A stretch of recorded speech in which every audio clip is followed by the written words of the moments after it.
Indeed, you are not on the wrong station. Good Morning Kenya is here, always here to keep you updated on what has been making headlines in the last 24 hours, as well as tackle societal matters.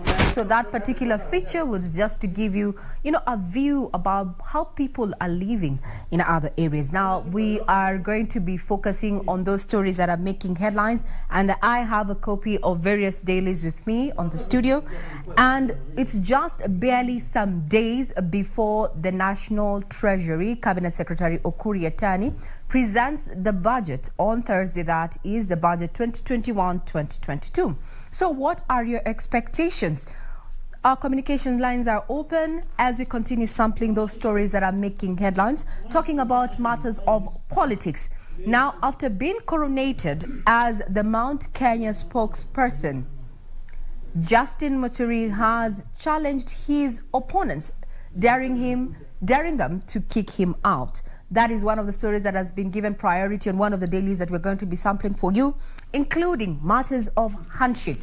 So who gets the spoils and how is this affecting Raila's allies? Those are just some of the sneak peek of what is happening in politics. I can just give you a sneak peek of the front page of the Standard, as well as sorry about that. Clearly, there's a bit of confusion here in studio, but we apologize for that. Just giving you a sneak peek of the Star there. Muturi dares opponents to kick him out. So where do we start? Let's start off with matters of politics. The front page. Now, mega projects unleashed in Nyanza have put Raila partners in NASA, that is Mudavadi, Kalonzo and Wetangula, under pressure to deliver the presidency so that the regions can benefit. What do you think about that? That whenever we have these big wigs or political leaders, then projects do come to those particular constituencies. What is your take? Remember, we are live. You can reach us on Twitter at KBC Channel 1 News, at Doreen Arange and at Manyara. There we're going to be getting to the details in not too long. Then politics of fashion that define leaders. So this is an article there that many politicians today seem to give more attention to style, or what they want to start, or rather term as swagger. We've had, governors, both male and female, trending on social media because of what they are seen wearing. So matters of politics of fashion that define leaders, whether it's either official wear or just an formal, informal kind of outfit. This is a human interest angle for this particular story that has been given, presidents on the front page of the Standard, as well as Christian faithfuls are mourning the death of Nigerian preacher TB Joshua, who passed on at the age of 57. He prophesied to heal all manner of illnesses such as HIV and AIDS, and attracted people from all over the world, including senior government officials from many countries. We're going to be looking at how he has been eulogized across the globe. That is just a sneak peek of what we have on the front page of the Standard this morning, including this particular peek there with what has been happening, or rather was happening in Eldoret town, was in Gishu County, and we had marathoners there, the men participating in the 41-kilometer race, and new stars were born in that particular race, and one of them being Mercy Kipchumba, the winner of the Women Eldoret City Marathon yesterday. And the cash prize she took home was 3.5 million. Top prize, that is the top prize there, the highest payout for a marathon race in Africa. When it comes to the male counterparts, we have Victor Kipchirchir, who was the winner of the Men Eldoret City Marathon yesterday. Is this a new dawn when it comes to matters athletes? When do we have new stars born? We are going to be giving you details of that. Now we cross over to the Star.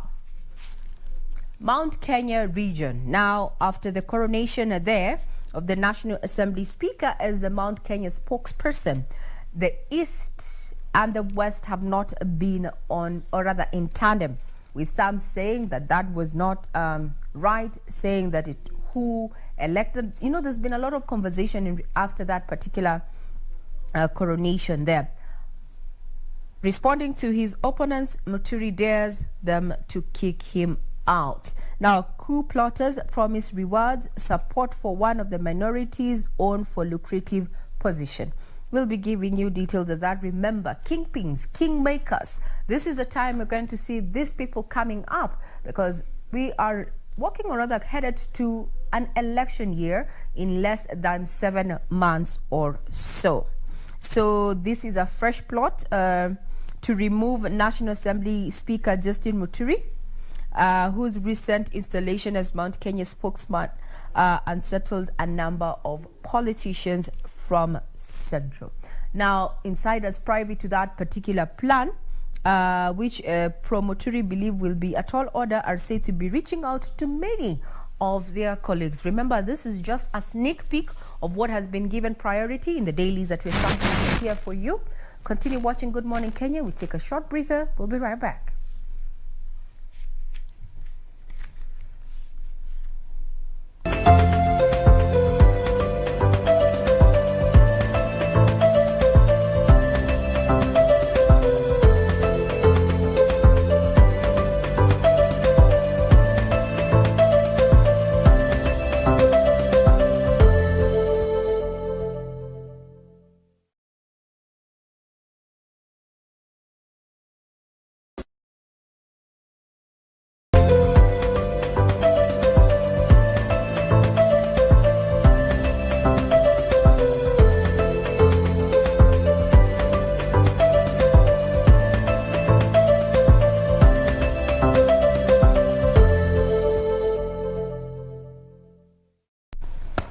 Welcome back. You're still watching Good Morning Kenya. We're just sampling those stories that have been making headlines in the last 24 hours. And before we took that short breather, we're talking about Mount Kenya region, and now with a new plan in place, or rather said alleged plan in place, to oust National Assembly Speaker Justin Muturi.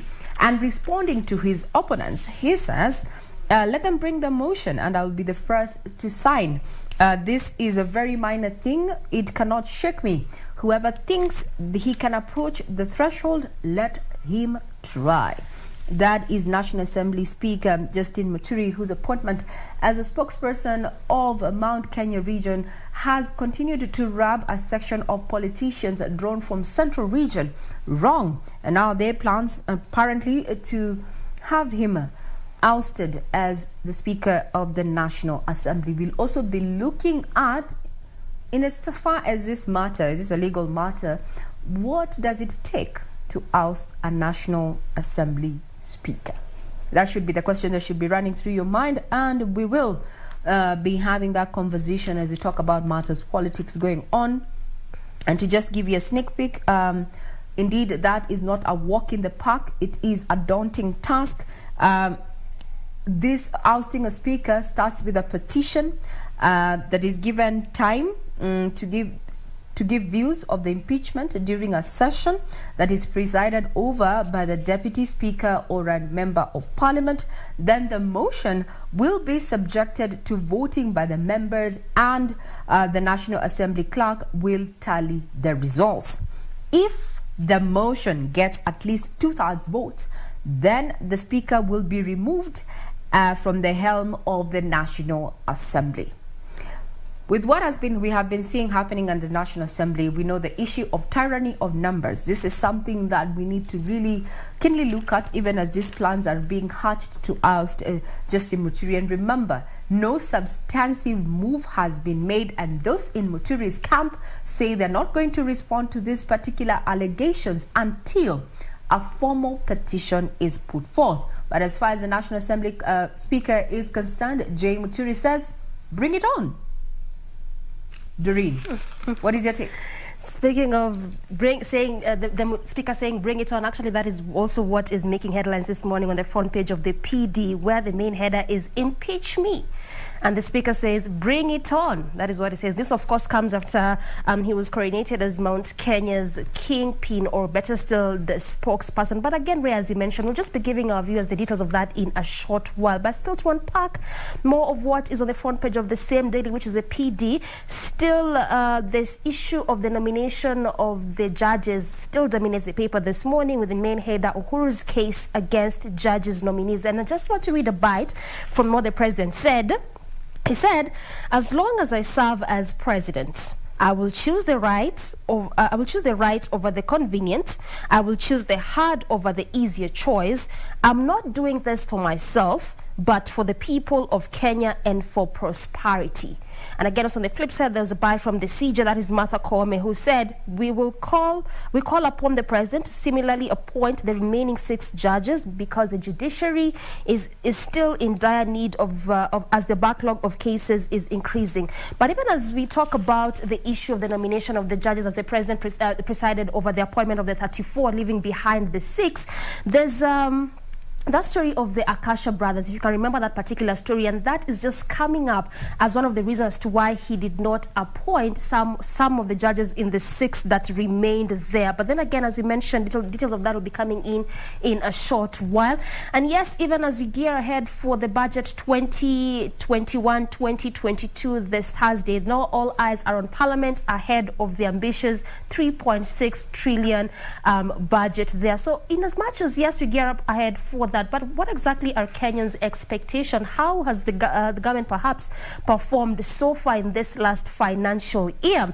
And also, televangelist TB Joshua dies at 57, where Nigerians are mourning this the preacher, that is TB Joshua. And again, also details coming in, or rather the details that rather came in is this: the pastor died after stopping a service. That was this past Sunday. So that is how the front page of the PD looks like. Coming to the front page of the Daily Nation, matters with politics never miss, and now there's a row of a scheme to delay 2022 politics. This is what the UDA party is perhaps just saying in regards to 2022 elections, which are about 14 months away, and this in regards to the matters of the BBI, where the proponents of the BBI initiative insist that this referendum, which is supposed to take place, must be held before the country goes to the elections. But now politicians allied to DP, which is of the UDA party, they say that this is a ploy to extend the life of Parliament, and they plan to resist that. But even as we talk about the 2022 elections or politics there, the UDA is now eating Raila's lunch at the coast, and now the same party linked to the DP has now embarked on a massive campaign to popularize it in the coast region. We've seen also various areas in which the party has tried to popularize its bid, and also just of what we've been seeing perhaps in the different by-elections that have been held so far. Away from matters politics, coming to matters COVID-19, and now the Nyanza part of the country, counties such as Kisumu, Migori, as well as Homa Bay now feel the COVID-19 heat after the counties there send workers home, and these are mostly the non-essential stuff. You can remember that this actually around the area of the Nyanza region, and specifically Kisumu, is where the Indian variant was recorded there. But also again, this comes at a time where, at least as of now, 8,000 persons are set to receive the second dose of the COVID-19 jab. Remember, there was a bit of a delay in regards to the delay of the AstraZeneca vaccine, but now at least 8,000 are set to receive the second jab, and obviously this is inclusive of the frontline workers, mostly those in the healthcare system there. But again, away also from matters COVID-19, if you can remember the murder of the young girl, that is Chantel, the 8-year-old girl in Kitengela. Now detectives are just probing into this criminal case right now, digging up the criminal past of the prime suspect in the abduction of the murder of this 8-year-old girl who had disappeared while playing with just playing around the neighborhood, disappeared, and the next time she was found, she was actually found dead. So right now what the police are doing is digging into this matter. Now, Ray, before I continue unpacking more of what is inside the papers, I mean, what does this mean in terms of safety of children? Because this particular story, that young girl was playing with the friends, and this is actually what she was used to doing. The mom would leave her in the house, leave her food, she would go outside, play, mom goes to work, come back, she would always find her. But on this particular day, things were different. Is it a question of perhaps parents need to be more present in their lives, or is just a question of maybe we need to, as a community, also just take care of, you know, this young persons or the young children? When it comes to security of our children, especially where parenting is concerned, yes, statistics indicate that, you know, most parents are out of their children's lives, maybe because they're out there trying to eke a living to support their lifestyle. But at the end of the day, counseling psychologists have advised parents as well as guardians to ensure that they spend more time with their children. That being the case, if you look at this case of this particular 8-year-old, it was a case of mistaken identity and a very unfortunate incident to have actually occurred. My question would go to the neighborhood. How can a stranger come approach children who are playing outside? Because I'm sure there are people, and there are people who've come out to say that they saw as a person leading out this child from that particular premise. Why didn't they question?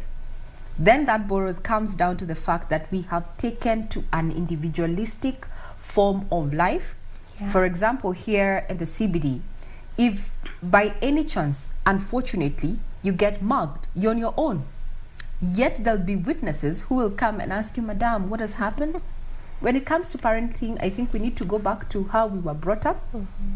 Back in the day, where if you're found in a compromising situation or made a mistake and your mom or your dad was not around, the person who actually found you in that deed could reprimand you.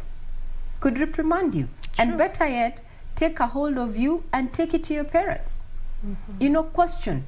Even there was I think some 2 years back, there's a lady who actually made it to social media because she posted and saying that there's a particular lady, they were headed to Western. There's a lady here with a small child, and the baby has been crying from Nairobi, and they haven't stopped yet. The baby is still crying, and she's concerned that this is not the mom, because a small child will always get comfort in the bosom of the mother. So she raised alarm, and apparently this child had been stolen throughout the entire So when journey. she posted it on social media, someone who knows someone spread the word around, and traffic police relayed that particular bus. The passengers were alighting. They picked up the lady, and when the lady was taken to the station, apparently this was a stolen child. So how are we working as a community or even a neighborhood? You know, it begins with you. If you're in a neighborhood of, 10, 20, you already know whose child belongs to who and who is a stranger. Why would you just sit by and watch and wait until the other shoe drops? That's why you say you saw it happening. Because if the children who are playing with Chantal were to actually question wewe ni nani, or someone, because I'm sure there must have been a grown-up, because these witnesses who've come out and say that they saw someone leading the baby out, then would not be having this story here. So it's a question of it's an unfortunate incident. I do not blame the mother for working her system of ensuring that her child is safe. Maybe she thought her child is safe, and this has been working for her. She can go out. At least the child is not locked in the house. The child can play, can access her house, can have a meal. I do not essentially blame the mother, because people have challenges. Life is not easy. Look at the cost of living right now. So we make do with what we have. But now the issue of how safe or how secure is your neighborhood for yourself and for your children. And as neighbors, the Nyumba Kumi initiative was one of the initiatives that was put in place to just help people identify who is living next door. What do they do? How many children do they have? Just to try and ensure that we have security within these communities. But unfortunately, we are too individualistic, especially in urban and peri-urban areas, where we really do not get to know or care who is living next door. Today, Doreen, if I was to ask you, who lives above you, would you know?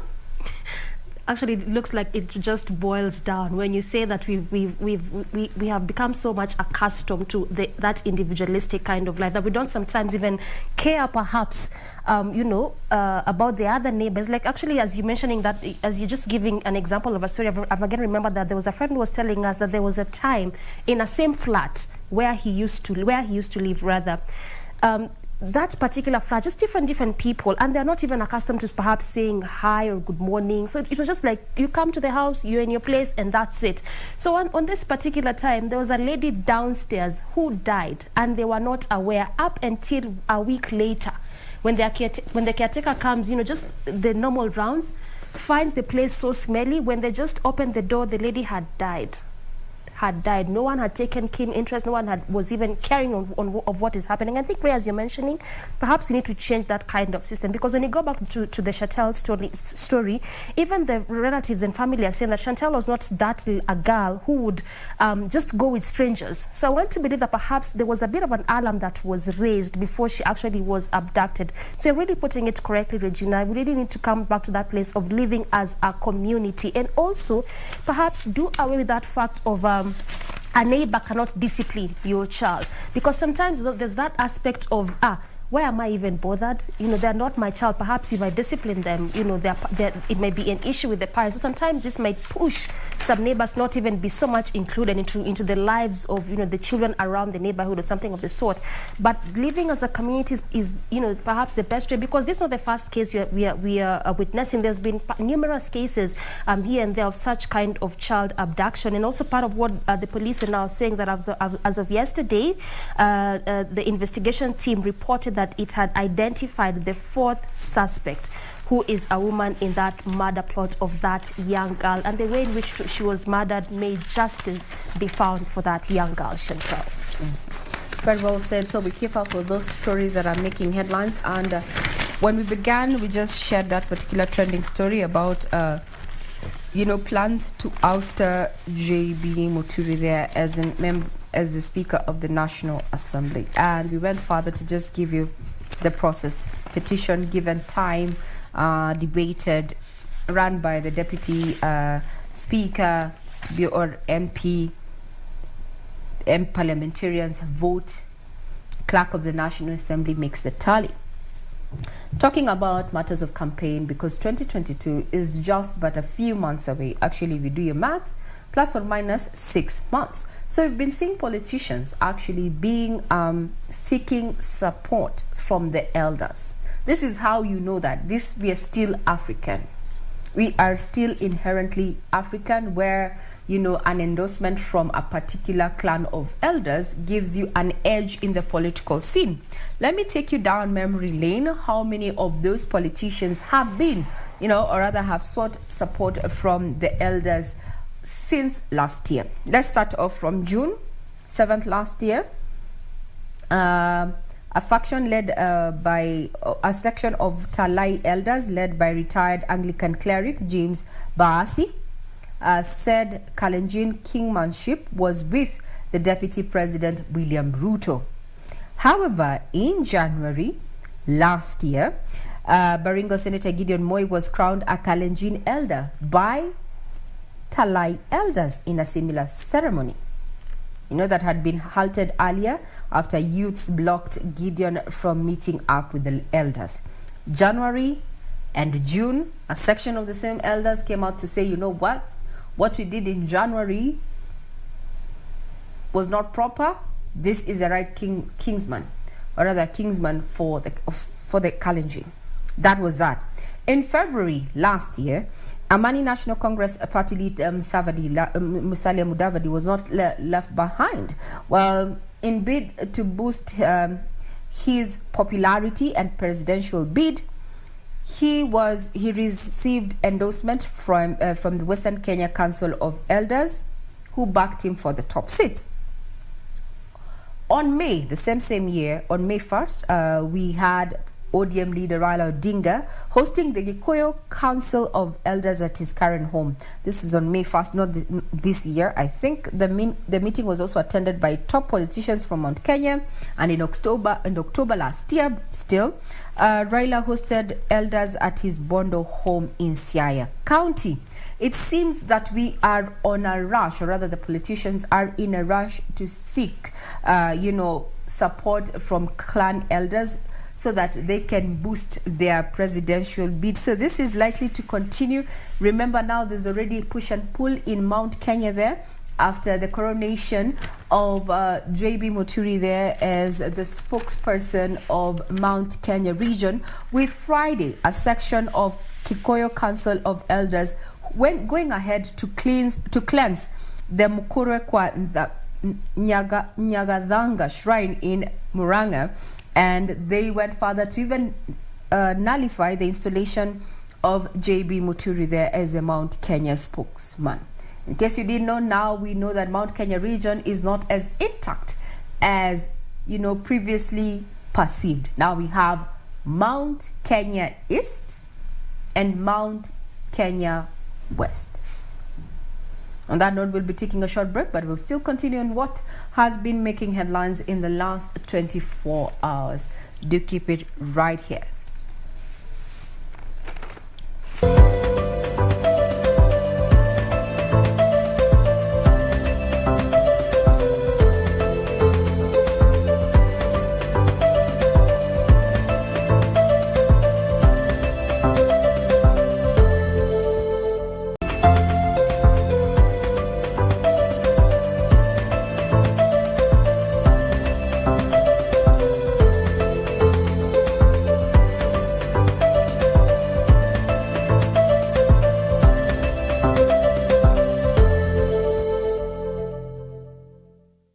Thank you very much. You're still watching Good Morning Kenya, and thank you very much for your feedback. I'd want to read some feedback that we've gotten from one of you who's watching from Nairobi area. This is Jackson Kihara, who has further given me just a tidbit of what exactly Mukurwe wa Nyagathanga means for the Agikoyo. He says this is where Gikoyo and Mombi and their 9 daughters lived. Thank you very much for that piece of information. Remember, we are live. You can also get further details on our website, that is www.kbc.co.ke. You can reach me on Twitter at Manyara and at Doreen Arange. Remember, by the end of this week, we'll have known what is contained in the proposed budget 2021-2022, at a time when Kenyans are saying that they are really waiting to hear what Treasury has in store for them to especially bring the cost of living down. We'll be keeping tabs on that. But Doreen, what do you have on your end? I just want to look at matters politics right now, given the fact that the Kiambu by-elections are slated for next month, that is July 15th.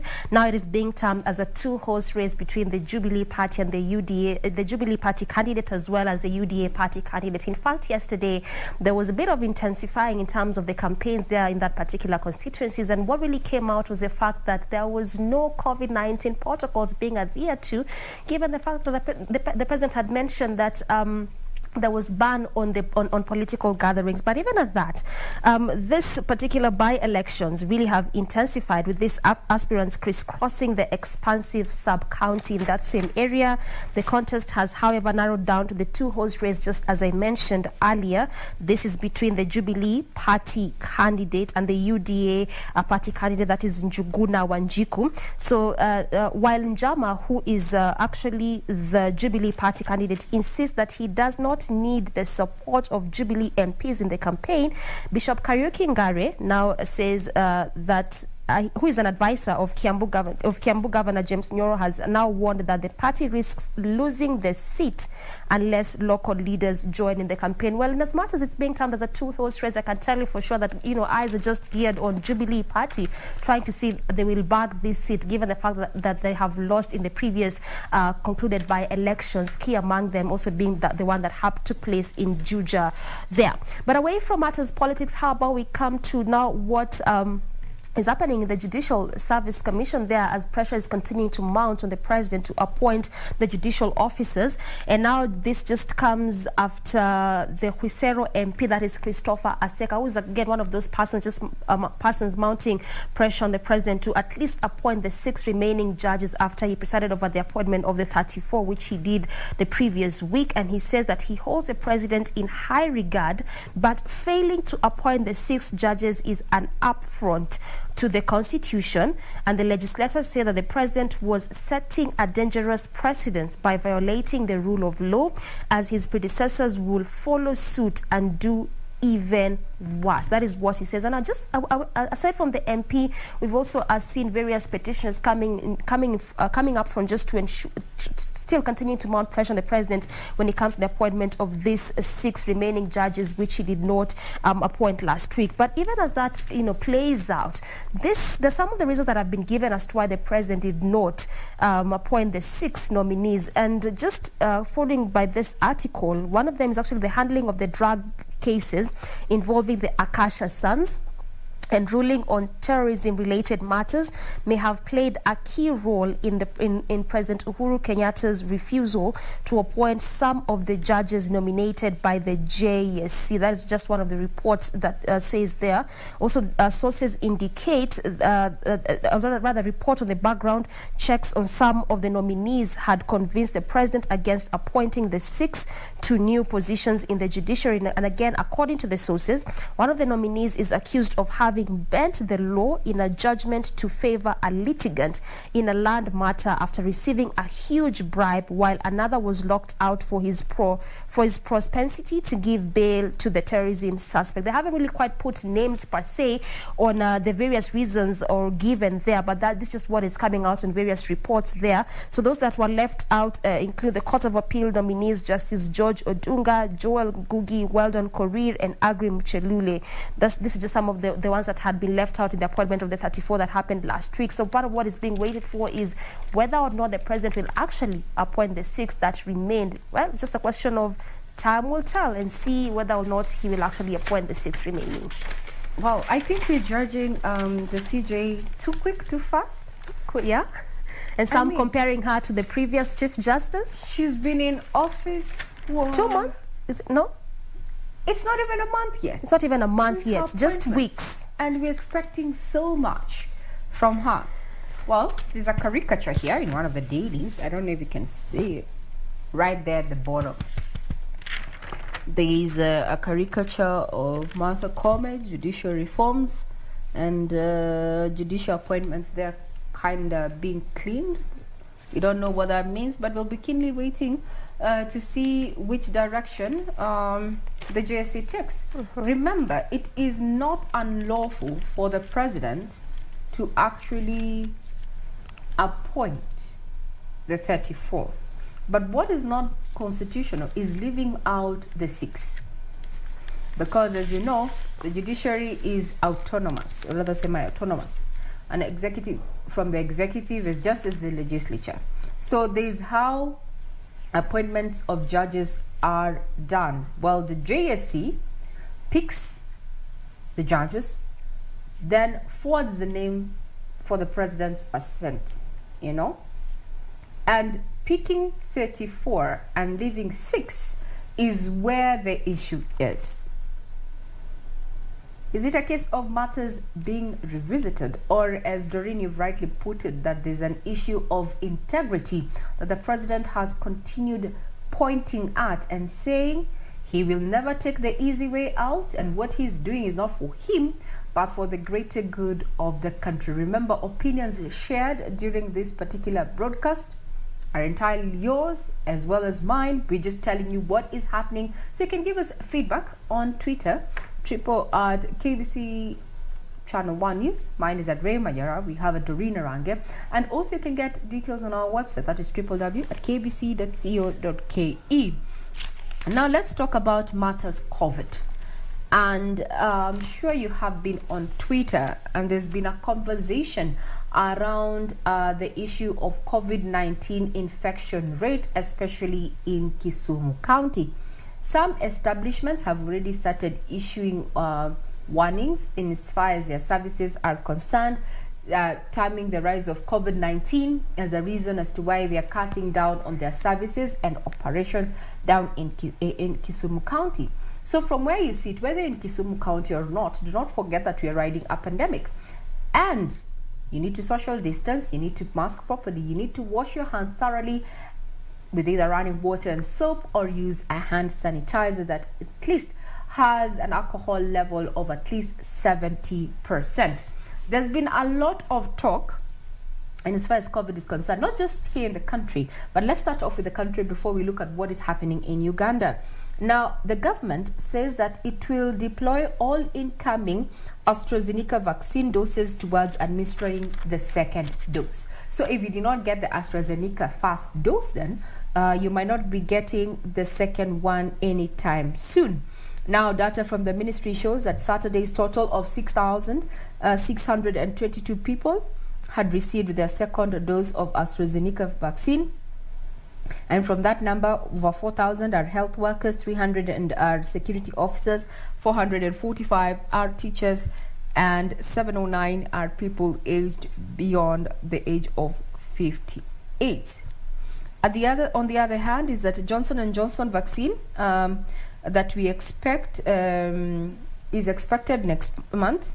And when this happens, the Ministry of Health is likely to roll out one and not keep on struggling for AstraZeneca.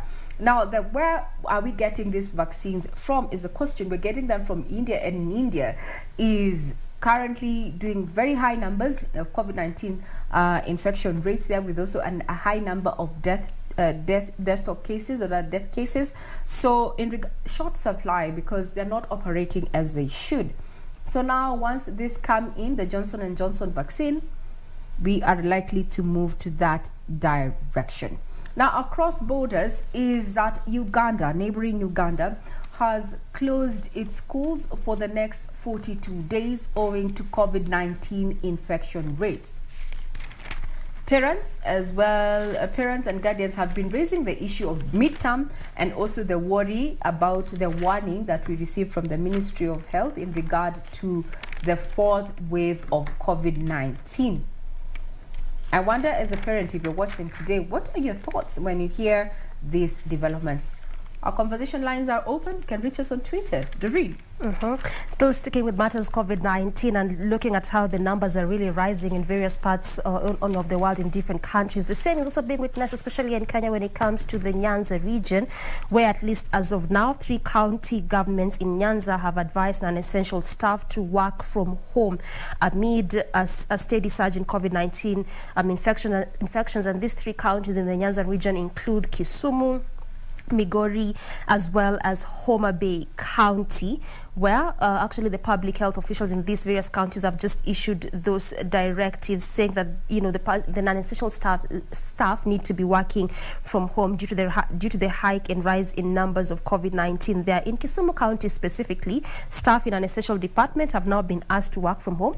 That is the Kisumu Water and Sanitation Company, saying that will from today, actually as we speak from today, which is on Monday, saying that they will have to stay at home there. In Migori, health officials say that the 3 COVID-19 variants have been detected in that particular county, and this includes the variants from the UK, South Africa, as well as Chinese have been detected in that particular county. And also part of what one of the public health officers, that is Ms. Omolo, is saying is that one of the other things that they have noticed is the change in symptoms. So it's not just the high temperatures as it was being witnessed earlier, but the symptoms are also changing. Remember that this is also the area in which the Indian variant had been detected in Kisumu County. So that's just what is coming up when it comes to the Nyanza region as it pertains to matters COVID-19.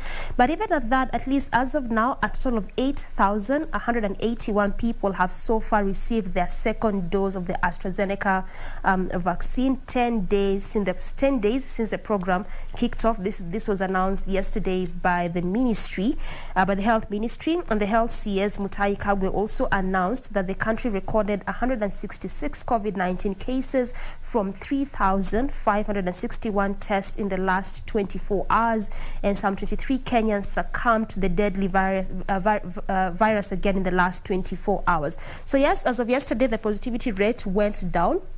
This was to 4.7% from 9.7% on Saturday, with 93 patients reported to have recovered. In as much as yes, the positivity rate might have gone down, but just borrowing from what you're seeing in Nyanza, specifically again in Kisumu and Migori, there, it just means that, you know, as Ray would put it, we are not yet out of the woods, and we need to continue taking all the necessary precautions just to ensure that we well protect ourselves from this COVID-19 virus. I want us to speak matters sports, Doreen, please, if we may.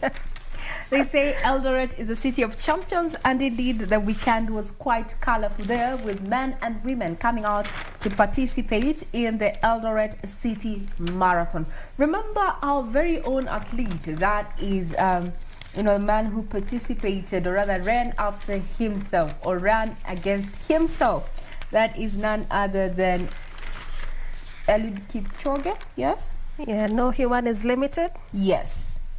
Well, now as that may be, we saw what was happening over the weekend in Eldoret, what we refer to as the City of Champions. And we have quite picture speak in all the dailies that we have with us this morning. And there's been talk that indeed we have new challengers in as far as the races are concerned. And one of them is none other than Mercy Kipchumba, who is the winner of the Women Eldoret City Marathon, and took home 3.5 million shillings, the highest prize for a marathon race held in Africa. Now, this was the biggest race staged during the COVID-19, and it certainly did not disappoint, and it was the third edition. So now we have Kipchirchir. This is Victor Kipchirchir, who won it for the men there, taking 2 hours, 8 minutes and 6 seconds to complete that particular marathon. Mercy, on the other hand, Kipchumba took 2 hours, 28 minutes and 1 second there. So now this is a new birth, and we see what has been happening as far as our Olympics team over the last week. There is concluding the week. We had not so pleasant news with now the city that was to host our athletes ahead of the Tokyo Olympics cancelling, or rather bailing out, owing to an increase in cases of COVID-19 in Japan there. And Kenya has no options. Remember, training before this particular major feat is very good so that our athletes can acclimatize. It is standard procedure. We get to follow up then what next for our Tokyo team. But what was happening, or rather what we're referring to our Olympics team, what we're saying is that indeed all the men and women who participated in the race, or rather the marathon race in Eldoret City, the City of Champions, you are all winners, because some of us can only run to save our lives and not for money, not to even keep fit, just to save our lives. Not even to keep fit. Why would we be running? No, just to, it's just like body exercise, something very, light. And Doreen, I went to a school where the principal kept on saying, ladies do not run, they just walk fast. Simple. And they would say, run, just to keep fit, to ensure that also your mind is... Ladies do not run, they just walk fast. And I actually listened to what she said, and I practice. So, unless I'm saving my life. Running for you is like a no-no. All right. People look funny when they're running, especially if they're short like myself. So we look like small balls rolling, so ni kama may take personal, because I'm also very short. You may, if you're short and horizontally challenged, you look like a ball rolling down a hill. That's where the issue is. That's where the problem is. But anyone who wakes up, and I admire people who actually jog, those who run, man, you're heroes. You are heroes. You do it every morning, you do it every evening. Kudos. So we'll be keeping tabs on those trending stories. We'll be keenly looking at what now next for the JSC there, especially for the CJ, who finds herself under a lot of scrutiny, just barely some few days after her appointment as Chief Justice. We're talking about Martha Koome there. We're also going to be keeping tabs on what is happening on the political scene there, with that particular visit from President Uhuru Kenyatta in Kisumu County there, somewhat splitting Raila's allies now, because now development has gone to Kisumu City. What development has NASA, or rather Raila's allies, have to show back at home? That is Mudavadi, Kalonzo and Wetangula. The heat is on. 2022 is just around the corner, less than 7 months to go. We'll be keenly watching what happens in the political scene. I'm Regina Manyara. I wish you a pleasant day ahead. Doreen. All right, just as Ray has rightly put it, I wouldn't want to add more, but of course, Good Morning Kenya continues, so stay with us.